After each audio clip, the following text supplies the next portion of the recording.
మనకి టైం లేనప్పుడు ఫాస్ట్గా 10 నిమిషాల్లో అయిపోయే టేస్టీగా క్యారెట్ రైస్ నేను ఎలా చేస్తానో చూడండి.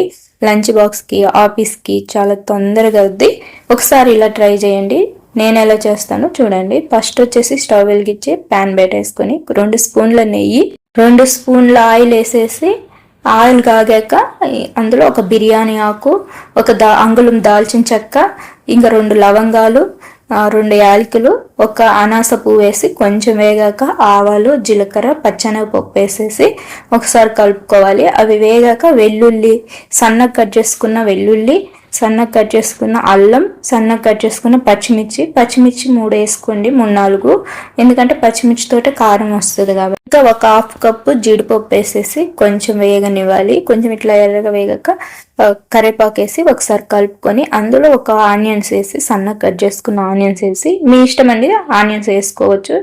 ఇంకా తర్వాత క్యారెట్ తురుము వేసుకోండి. క్యారెట్ తురుము వేసుకొని నేనైతే పెద్దది 1.5 కప్పు చేస్తున్నాను, ఎందుకంటే నేను నలుగురికి చేస్తున్నాను అనమాట. నలుగురికి వచ్చేసి 1.5 కప్పు పెద్దది క్యారెట్ తురుము వేసుకున్నాను.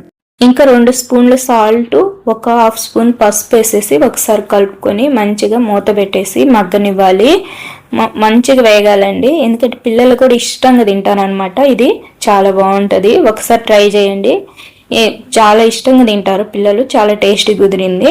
ఇంకా అందులో కొంచెం వేగాక అన్నం వేసుకొని, మీరు ఎంత అయితే చేయాలనుకుంటారో అంతగా అన్నం వేసుకొనేసి కలుపుకోండి మంచిగా.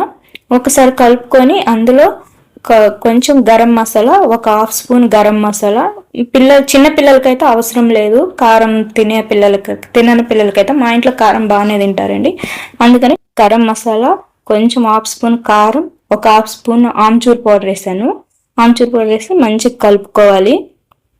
కలుపుకొని అవి మొత్తం కలిసిపోయేలా కలుపుకొని పక్కన పెట్టేసేయండి. మంచిగా మూత పెట్టేస్తే 2 నిమిషాలు మంచిగా పట్టేస్తుంది అనమాట. చాలా చాలా టేస్టీగా ఉంటుంది. పిల్లలకి లంచ్ బాక్స్కి, ఆఫీస్కి చాలా బాగుంటుంది. ఎంతేనండి. ఈ వీడియో నచ్చితే లైక్ చేయండి, షేర్ చేయండి, సబ్స్క్రైబ్ చేసుకోండి, సపోర్ట్ చేయండి, కామెంట్ చేయండి.